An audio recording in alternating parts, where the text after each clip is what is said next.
What's interesting though is this is a different film in England than it is in the States. How so?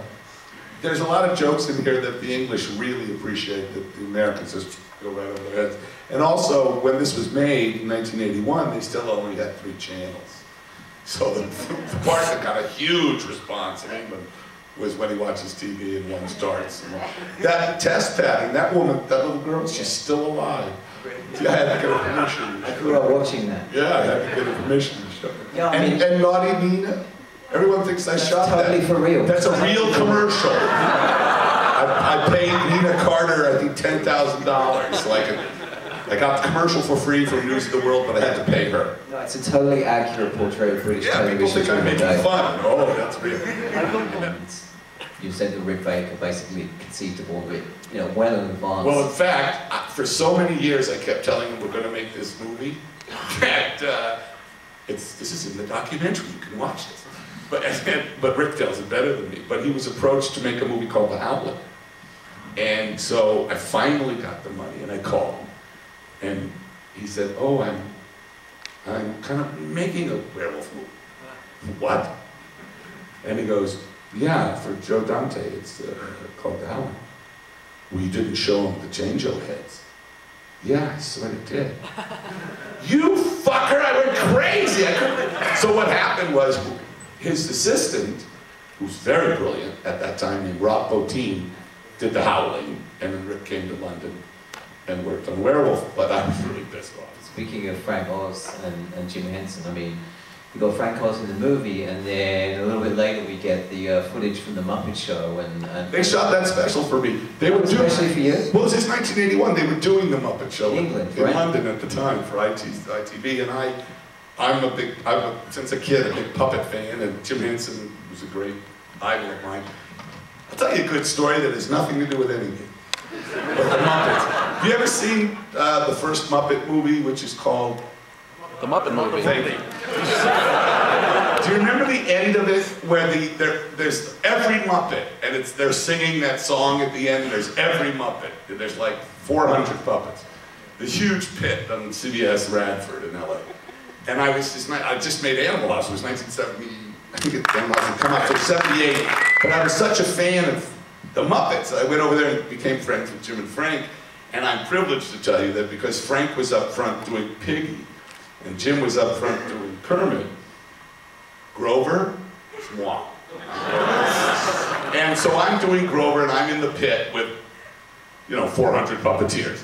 And the reason I'm telling you that is about 3 years ago, I'm in a restaurant in Beverly Hills, and along comes Tim Burton, who I've never met. And he comes over to me and he says, "Hi," and I said, "Hi," and we're talking, and he said, you don't know where I met you before." "No." He said, "Well, when I was an animator and a puppeteer, you were standing right next to me in the pit, and everyone kept going, 'That guy just made Animal.'" But so Tim Burton is one of the puppeteers in that movie too. Who knew? I saw a transformation in a film. It was always a series of. Well, yeah, I thought that. Yeah, in the script is very specific about the metamorphosis. The worst thing I did to Rick was that it's in bright light. I wanted to go against everything. In fact, have you ever seen Thriller? In Thriller, I used every fucking trick in the book. It's in the dark, I keep cutting to Ola screaming, there's big music. I just use every trick. In this one, the makeup's naked. I mean, it's really... Absolutely. No pun intended. It's really... so what Rick made me do, I don't like storyboards, but you do it sometimes for effect sequences and stuff. And Rick made me board this. And the reason he made me board it is so he would only build the piece that was needed. The problem with my generation growing up in the 50s and 60s is if you wanted to make movies, it was either 8mm or 16mm, and it was expensive. And it was costly and complicated. And even now, it's so interesting. It was like, you want to be a filmmaker? Okay, practice. Here's $2 million, go out, here's 75 people, go out. Now, it's amazing what you can do, and you should make movies.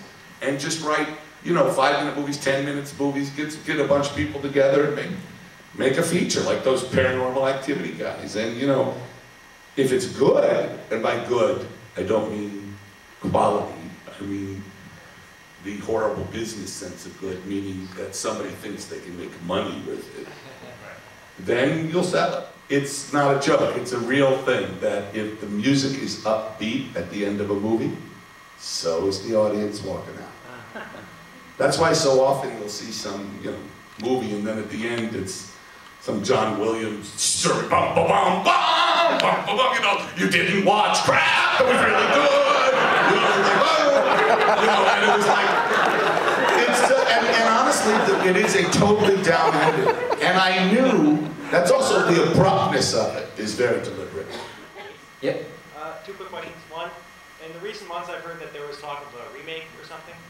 I just sold the remake and sequel rights. Well, I didn't sell them, I leased them. It's called an option. To Bob Weinstein, the great artist. Dementia. And there was all these, I saw and they're going to remake an American Werewolf in London. And I saw They do it in London? What? I have no idea. I'm not, listen, if the check doesn't bounce, I'm a happy guy. And you know what's interesting about it? Is that people are so upset about remakes and sequels. And remakes and sequels are not the problem, okay? I mean, I really want people to understand and grow up about this whole thing, because the problem right now in film in Hollywood is branding. And so it's so complicated and costly to market a picture that they want a pre-sold title. So they're remaking everything because you already heard of Halloween and Night of the Living Dead, and they're remaking anything that you'd heard of, but it's worse than that because they just made a deal with Parker Brothers Games. Monopoly. Monopoly. And they're going to remake Clue, a movie I executive produced. They're going to remake. It's about branding. It's about it. That you could get upset about. Now, in terms about sequels and remakes, here are two horror remakes, okay? The Fly. Was it good? Was David's movie good? Or The Thing, John Carpenter's The Thing. In John Carpenter's case, the first movie, the Hawks produced movie, the Christian Ivey thing, that's great. And the remake is great. So remakes, it's, the Maltese Falcon's a remake, for Christ's sake. Star is Born's been made 5 times. The Wizard of Oz is a remake. What counts is it good or not? Now there's some movies that are so like The Wizard of Oz or Casablanca that are Gone with the Wind. They're so iconic in our brains that you can't remake them, That's not fair, that's not right, unless it's good. And then you go, oh, okay, it's good. And so when I made this decision to sell it to him, I was very well aware. I mean, I saw American Werewolf in Paris, and I know what can happen. But I realized, you know what? If it stinks, I look like a genius. And if it's a success, then I make more money. So I'm in a win-win.